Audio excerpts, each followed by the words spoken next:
नमस्कार। कक्षा 9 अ पाठ्यक्रम के लिए हिंदी की पूरक पाठ्यपुस्तक कृतिका भाग 1 में आज का विषय है माटी वाली। इस पाठ के लेखक हैं विद्यासागर नौटियाल जी। पाठ शुरू करने से पहले लेखक के जीवन परिचय के बारे में जान लेते हैं। समसामयिक कथाकार विद्यासागर नौटियाल जी का जन्म सन 1933 को टिहरी गढ़वाल उत्तरांचल के माली देवल नामक गाँव में हुआ था। उन्होंने वाराणसी से उच्च शिक्षा प्राप्त की। उनकी प्रमुख रचनाएं इस प्रकार से हैं, जैसे टिहरी की कहानियां, सुच्ची डोर, ये क्या है, इनके कहानी संग्रह हैं। उलझे रिश्ते, बीम अकेली, सूरज सबका है, उत्तर बायां है, झुंड से बिछड़ा, इनके उपन्यास संग्रह हैं। मोहन गाता जाएगा, इनके आत्मकथ्य हैं। विद्यासागर नौटियाल ने पहाड़ी जीवन, विशेष रूप से टिहरी गढ़वाल क्षेत्र के जीवन का यथार्थ वर्णन यहाँ आपके पाठ्यक्रम में जो माटी वाली नामक पाठ के माध्यम से यहाँ उस ग्रामीण जीवन के बारे में बताने का प्रयास किया है कि उनकी भाषा सहज तथा लोक जीवन की महक लिए हुए है। उनकी कथा कहानी की भाषा में मिट्टी की सुगंध रची बसी नजर आती है। माटी वाली ये जो आपके पाठ्यक्रम में कहानी है, ठीक है, तो इस कहानी में विद्यासागर नौटियाल जी ने विस्थापन समस्या को प्रभावी ढंग से उठाया है। गरीब और श्रमिक वर्ग इस समस्या से कैसे जूझ रहा है, लेखक ने इसका बहुत ही संवेदनशील और मार्मिक चित्र खींचा है। तो आइए पाठ शुरू करते हैं।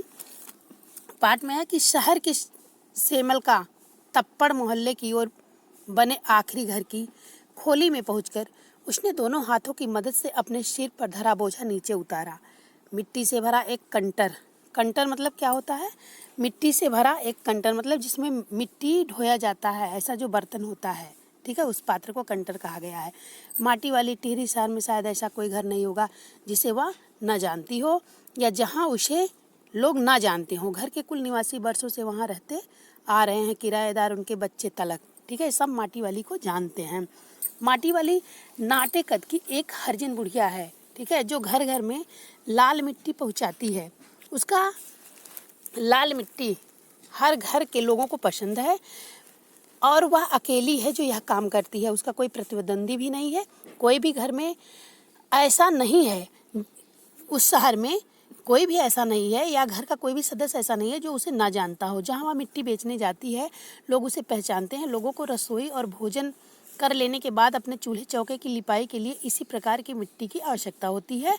अतः हर घर में साफ लाल माटी की आवश्यकता पड़ती ही है और साल 2 साल में मकान के कमरों को लीपने तथा दीवारों की गोबरी लिपाई करने के लिए लाल मिट्टी की ज़रूरत पड़ती रहती है और माटी वाली के नित्य नए ग्राहक बनते जाते हैं। माटी वाली माटी सबके घर तक पहुंचाती है, ठीक है, इसलिए उसको सभी लोग जानते हैं, पहचानते हैं। शहरवासी सिर्फ माटी वाली को नहीं, उसके कंटर को भी अच्छी तरह से पहचानते थे। कंटर क्या, जिसमें वह जिस बर्तन में माटी ढो ढो करके लाती थी या लोगों तक पहुंचाती थी, जिस बर्तन में मिट्टी रखती थी, कनस्तर जिसे बोलते हैं, ठीक है, उसे कंटर कहा जाता है। तो सिर्फ वहाँ के लोग माटी वाली को ही नहीं पहचानते थे, उसके कंटर को भी अच्छी तरह से पहचानते थे कि रद्दी कपड़े को मोड़कर बनाए गए एक गोल डिल्ले के ऊपर लाल चिकन मिट्टी से छुलबुल भरा कनस्तर टिका रहता था। डिल्ले क्या होता है, डिल्ले मतलब जो गोल कपड़े से लपेट कर बनाया गया, जो मतलब किसी भी चीज़ के नीचे, कंटर के नीचे रखने वाला, अपने सर पर रखने वाला जो उसका कपड़े का बनाया हुआ वह चीज़ होता था, उसे यहाँ डिल्ला कहा गया है। उसके ऊपर लाल चिकनी मिट्टी से छुलबुल भरा कनस्तर टिका रहता था, ठीक है, उस पर वह कनस्तर वह कंटर रखती थी। उसके ऊपर किसी ने कभी कोई ढक्कन लगा हुआ नहीं देखा। उस कंटर के ऊपर अपने कंटर को इस्तेमाल में लाने से पहले वह उसके ऊपरी ढक्कन को काटकर निकाल फेंकती थी।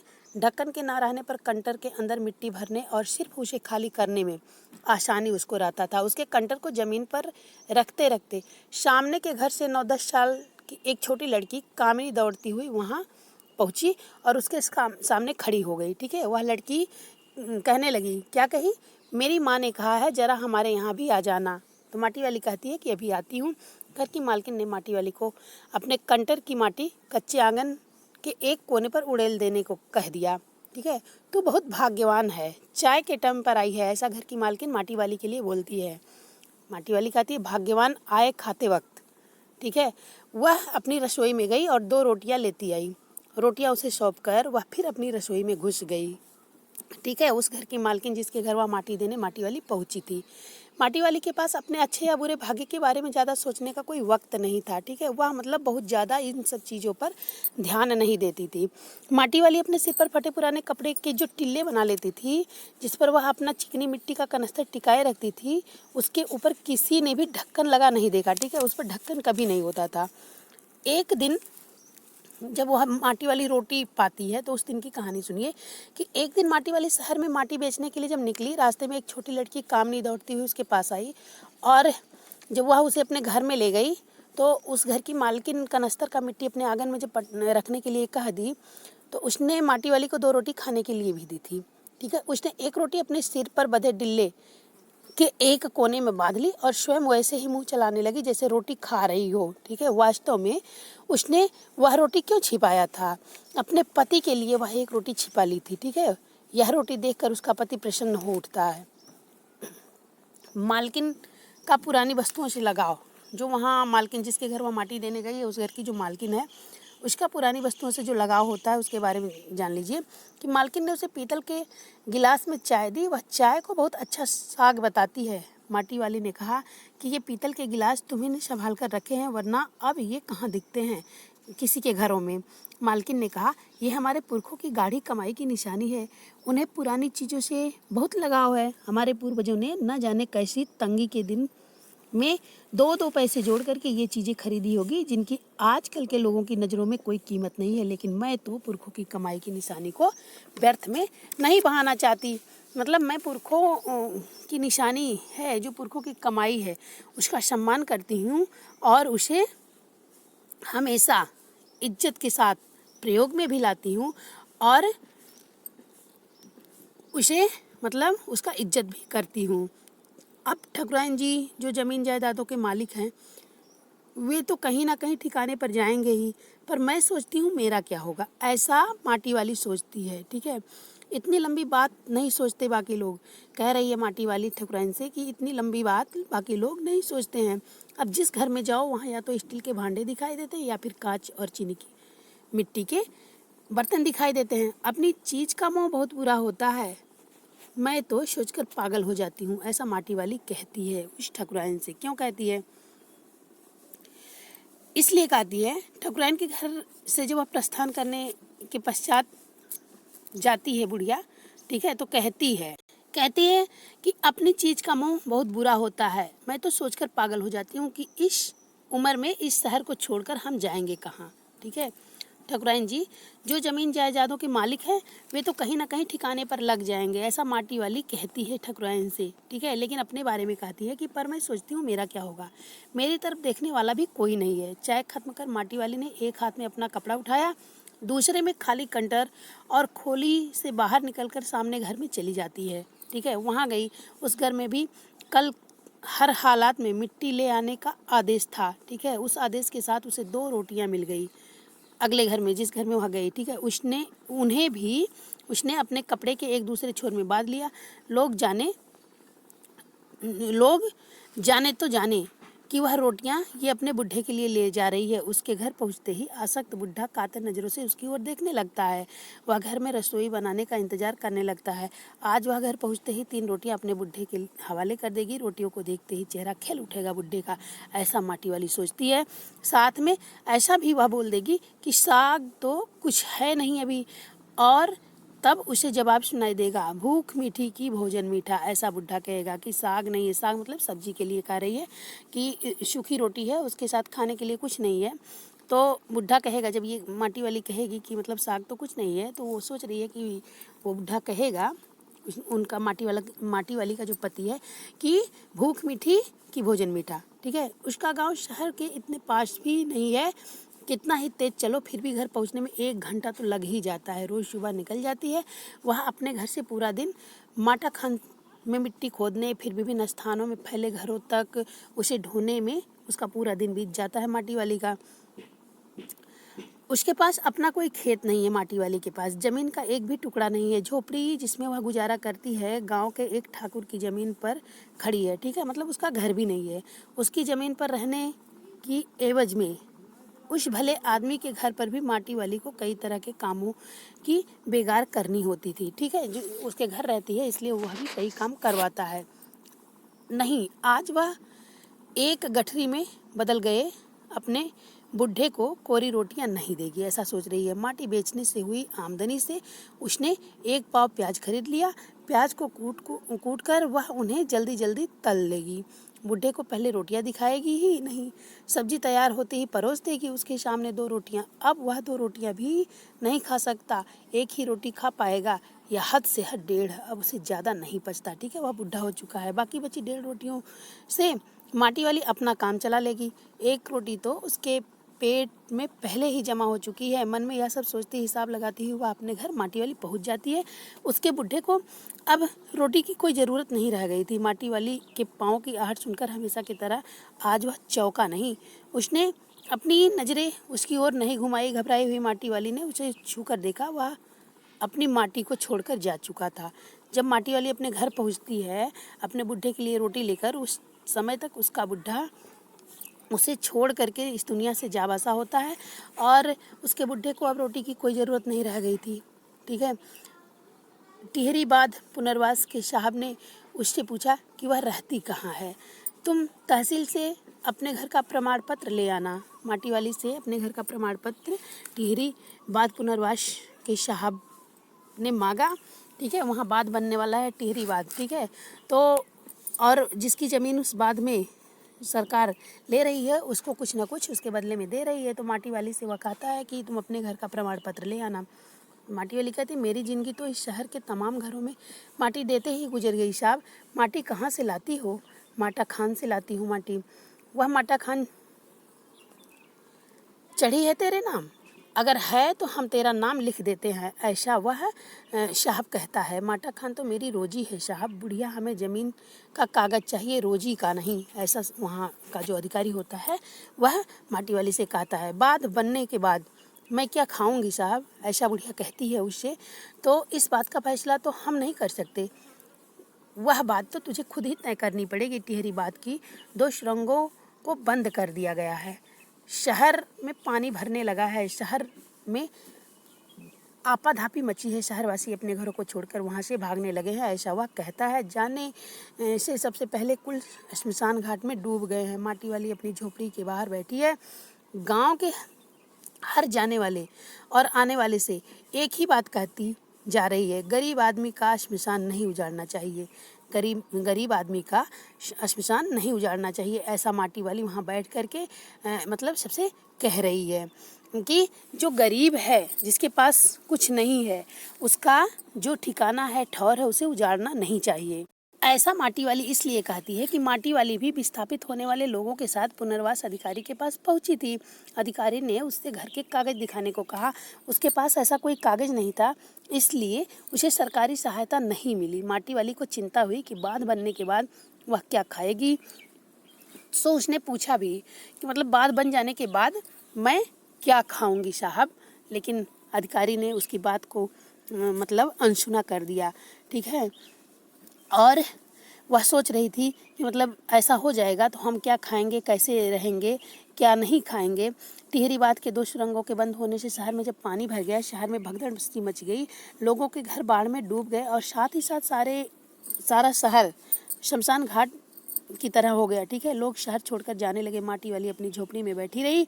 वह हर आने जाने वाले से एक ही बात कह रही थी कि गरीब आदमी का शमशान नहीं उजाड़ना चाहिए, जो गरीब आदमी होता है उसका शमशान नहीं उजाड़ना चाहिए, ऐसा माटी वाली का मानना था। और यह देखिए, यहाँ देखिए, ऐसे सोचते हुए वह अपने घर में बैठी है, ठीक है। इस प्रकार से माटी वाली नामक यह पूरा पाठ हमने आपको समझाया। मुझे पूरा विश्वास है कि आपको अच्छे से समझ में ज़रूर आया होगा। अब आइए इस पाठ पर आधारित जो प्रश्न हैं उनका उत्तर देखते हैं। प्रश्न है, पहला प्रश्न क्या है? शहरवासी सिर्फ माटी वाली को नहीं, उसके कंटर को भी अच्छी तरह पहचानते हैं। आपकी समझ में वे कौन से कारण रहे होंगे जिनके रहते माटी वाली को सब पहचानते थे, ठीक है। आपके समझ से वह ऐसा कौन सा कारण था जिसके कारण सारे लोग, शहर वाले जो थे, वो माटी वाली को पहचानते थे? तो शहरवासी, इसका उत्तर होगा कि शहरवासी केवल माटी वाली महिला को ही नहीं, उसके कंटर मतलब जो उसका माटी ढोने वाला बर्तन था, ठीक है, जो पात्र था, जो कनस्तर था, उसको भी भली प्रकार से शहर वाले पहचानते थे। हमारे विचार में इसका कारण यह रहा होगा कि उस महिला द्वारा बेची जाने वाली मिट्टी का सभी को ज़रूरत पड़ती होगी, ठीक है। उस मिट्टी की ज़रूरत सबको थी, सभी उससे मिट्टी मंगवाते थे, इसलिए सभी उसे पहचानते थे और उसके कंटर मतलब माटी ढोने वाले पात्र को भी अच्छी तरह से पहचानते थे। इसका एक अन्य कारण यह भी था कि उसका प्रतिद्वंदी कोई नहीं था उस शहर में, ठीक है। अकेली वह ही थी यह काम करने वाली, इस काम को करने वाली सिर्फ वही अकेली एक महिला थी माटी वाली, इसीलिए पूरा शहर उसे पहचानता था। उसका कोई प्रतिद्वंदी नहीं था जो यह काम करे, ताकि मतलब लोग किसी दूसरे को जाने। अगला प्रश्न है, माटी वाली के पास अपने अच्छे या बुरे भाग्य के बारे में ज़्यादा सोचने का समय क्यों नहीं था?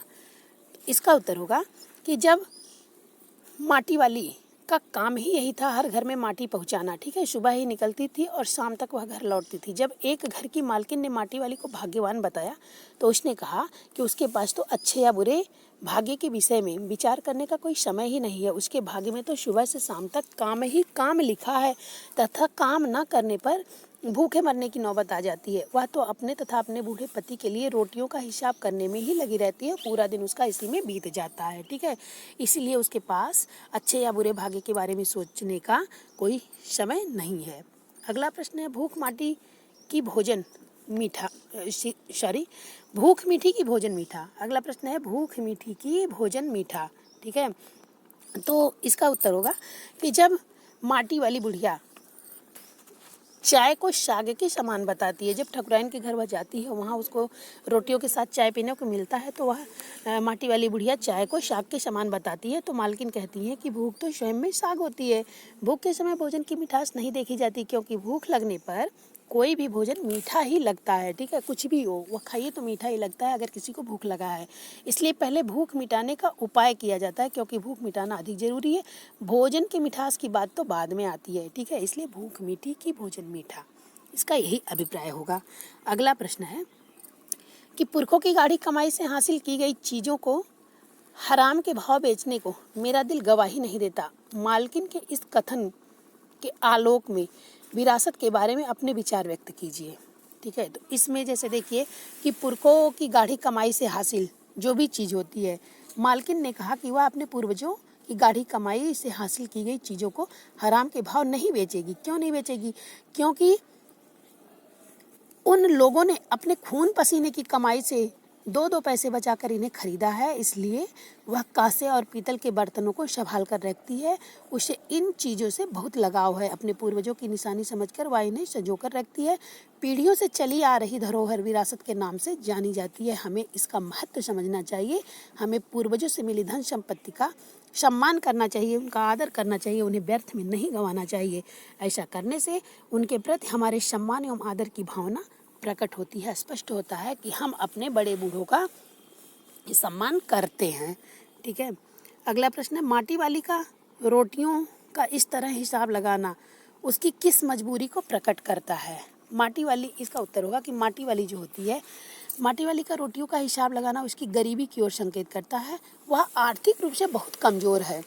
2 वक्त की रोटी जुटाना भी उसके लिए एक चुनौती भरा काम है। पूरे दिन वह माटी का काम करती है, तब जाकर के 2 वक्त की रोटी जुटा पाती है। वह कड़ी मेहनत करती है और उससे हुई जो कमाई होती है उसी से अपना तथा अपने बूढ़े पति का पेट भरती है, ठीक है।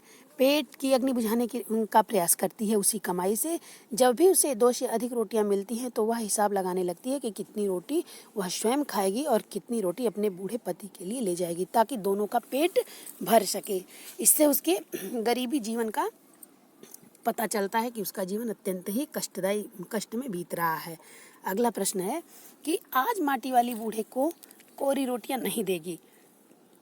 इस कथन के आधार पर माटी वाली के हृदय के भावों को अपने शब्दों में लिखिए। इसका उत्तर होगा कि माटी वाली का पति बूढ़ा है, वह कमज़ोर है, ठीक है। वह काम नहीं कर सकता, इस कारण वह काम नहीं कर पाता है। क्यों नहीं कर पाता? क्योंकि वह कमज़ोर है और उम्र का तकाजा है कि वह बूढ़ा भी हो चुका है। माटी वाली को ही सारा दिन मेहनत करके दोनों के पेट भरने का इंतजाम करना पड़ता है। उस दिन उसको 3 रोटियां मिल गई थी, इसलिए वह बहुत प्रसन्न थी। आज बूढ़े को सूखी रोटी नहीं देगी। मिट्टी बेचने से उसे कुछ पैसे भी मिल गए थे उस दिन। वह यही सोचती हुई जा रही थी अपने घर कि घर जाकर जल्दी से प्याज कूट कर तल देगी और उसे बूढ़े को रोटियों के साथ देगी। इससे माटी वाली का बूढ़े के प्रति स्नेह और प्रेम का आभास होता है। वह अपने पति को बहुत प्रेम करती है, वह अपने पति का बहुत ध्यान रखती है तथा उसे भरपेट अच्छा भोजन खिलाना चाहती है। ठीक है, अगला प्रश्न है, गरीब आदमी का शमशान नहीं उजाड़ना चाहिए, इस कथन का आशय स्पष्ट कीजिए। जब देखिए पुनर्वास के लिए साहब ने बताया कि टिहरी बांध जब बन रहा था, तब पुनर्वास साहब ने जब बताया कि टिहरी बांध के 2 सुरंगें बंद कर दी गई हैं, तो यह सुनकर चारों ओर हाहाकार मच गया। क्यों? क्योंकि पानी लोगों के घरों में भरने लगा और घरों में और शमशान घाट की ओर जब पानी बढ़ने लगा तो माटी वाली अपनी झोपड़ी में बैठी बैठी यही कह रही थी, गरीब का शमशान नहीं उजाड़ना चाहिए। अर्थात गरीब आदमी अपने स्थान से उजड़कर दूसरे स्थान पर बसने में समर्थ नहीं होता है, उसकी उतनी औकात नहीं होती है कि वह अपना आशियाना एक जगह से हटकर दूसरी जगह बना ले जाए। माटी वाली का जीवन तो इस प्रकार का है कि वह प्रतिदिन जब पेट भरकर भोजन के लिए मेहनत करके किस तरीके से इकट्ठा करती है, मतलब प्रतिदिन मर मर कर जीती है। यदि यहाँ भी पानी भर जाएगा तो वह कहाँ जाएगी? उसके पास अपने घर का तथा अपने कार्यस्थल माटा खान का प्रमाण पत्र भी नहीं है, अतः उसे मुआवजा भी नहीं मिल सकता है। इसलिए माटी वाली की हालत और भी बुरी है, क्योंकि सबके पास जमीन जायदाद के कागज हैं और सबको उसका कुछ मुआवजा मिल जाएगा, सबका कहीं ना कहीं ठौर ठिकाना हो जाएगा, सबके पास कुछ अपनी अपनी अलग की पूंजी भी है कि और अपना कुछ कारोबार भी है कि लोग एक जगह से हटकर दूसरी जगह बस जाएंगे। लेकिन अगर माटी वाली के घर में पानी भर गया तो वह अपने घर से दूसरी जगह जा कर के खुद को व्यवस्थित नहीं कर पाएगी। उसकी हालत बहुत गंभीर है। क्यों गंभीर है? क्योंकि उसके पास ना घर का कागज है और ना जहाँ से वो माटा खान, जहाँ से वह माटी निकालती है, लोगों के लिए माटियाँ ले आती थी, सबके घरों में पहुँचाती थी, वहाँ भी वह ज़मीन भी उसके नाम नहीं है। और जब वहाँ के अधिकारी ने उससे पुनर्वास अधिकारी ने उससे कागज मांगा तो उसके पास में कोई कागजात नहीं था। इसलिए वह और ज़्यादा परेशान है कि वह कहाँ जाएगी और कैसे अपने आप को किसी जगह व्यवस्थित करेगी। अगला और अंतिम प्रश्न है, विस्थापन की समस्या पर एक अनुच्छेद लिखिए। विस्थापन की समस्या पर एक अनुच्छेद लिखिए। विस्थापन की समस्या एक प्रकार की बहुत ही ऐसी समस्या है कि जिसके बारे में सोचकर भी गरीब लोगों का मतलब ऐसा हो जाता है। गरीब लोग, नदियों पर आज बड़े बड़े और ऊंचे बांध बनाए जा रहे हैं, ठीक है, इसलिए लोगों को विस्थापित किया गया था। तो विस्थापन का अर्थ क्या होता है, पहले आप ये जान लीजिए। अपने घर और अपने स्थान को छोड़ना विस्थापन होता है। अपना घर या जहाँ भी व्यक्ति रह रहा हो उसे वह स्थान प्रिय हो जाता है, वह उसे छोड़ना नहीं चाहता है, चाहे वह जैसा भी हो। भारत और बांग्लादेश के बीच भी यही हुआ था। जब बांग्लादेश का निर्माण हुआ उस समय लाखों की संख्या में बांग्लादेशी भारत से विस्थापित हो गए थे, ठीक है। इसी प्रकार सामाजिक, राजनीतिक एवं प्राकृतिक आपदाओं के कारण भी लोगों को अपने अपने स्थान से हटना पड़ जाता है।